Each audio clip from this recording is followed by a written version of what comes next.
As the college admissions race becomes increasingly competitive, more and more attention is being paid to the personal statement.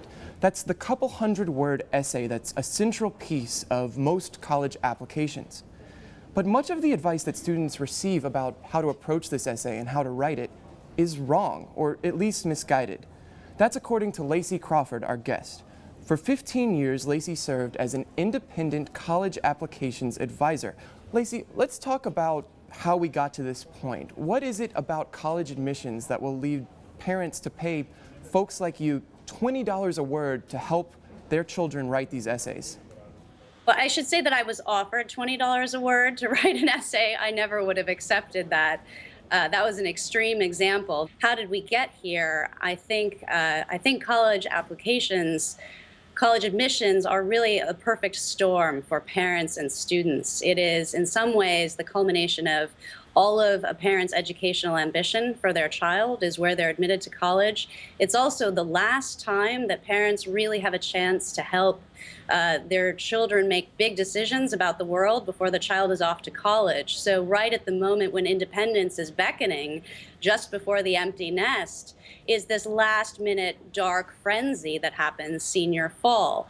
And people get paralyzed. They feel paralyzed, and often they turn outside for help. And I was one of the people they would call for that help.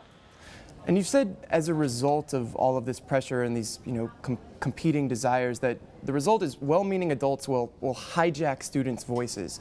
What do you mean by that? Really wonderful, bright parents who have wonderful, bright children will ask politely or nag to read the drafts of the college essays. And when they finally do, they see a 17-year-old's essay and they think, oh, we've got to make this better. Harvard's admit rate is at 5.7% this year. We have to hit it out of the park with this. We have to make you sound as exceptional as I know you are. The problem is that they then tweak or rewrite or add a couple of phrases or hire someone else to do that, or, as was the case with me, just take out a checkbook and offer a very large amount of money to have the whole thing drafted from scratch. The experience of this to a young person is of being told that what you have to say about yourself, because the questions the colleges ask, or the common application, which is the form most kids use, the questions they ask are really about a young person's growing interests and their scholarly ambitions, what they hope to do in college, what they hope to do outside of school and after school. To have a parent say, yeah, I like what you've said, but it's not good enough. Why don't we use my words instead?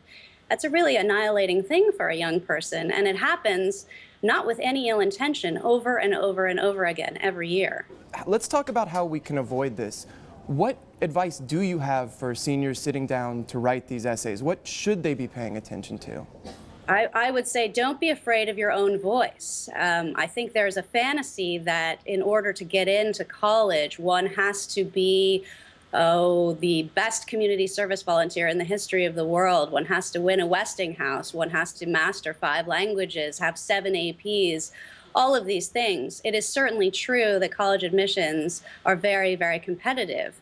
But college admissions officers, the people who are reading these applications, they're not fools. They can tell the difference between a 35-year-old with a master's in English who's writing someone else's essay and a really bright and curious 17-year-old. They don't want to admit a 35-year-old tutor. They want a really curious, ready to work, ready to study, ready to explore young person. That's what college is all about.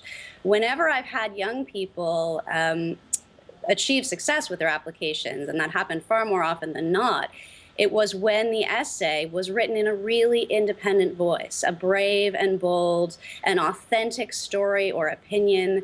Now, of course, it's important to have people help with proofreading. Punctuation matters, grammar matters, all of these things do, but that's no surprise. What's most important is to make sure that the young person's voice really comes through and is authentically him or herself. Well, be sure to check out Lacy's essay on college essays in this weekend's review section.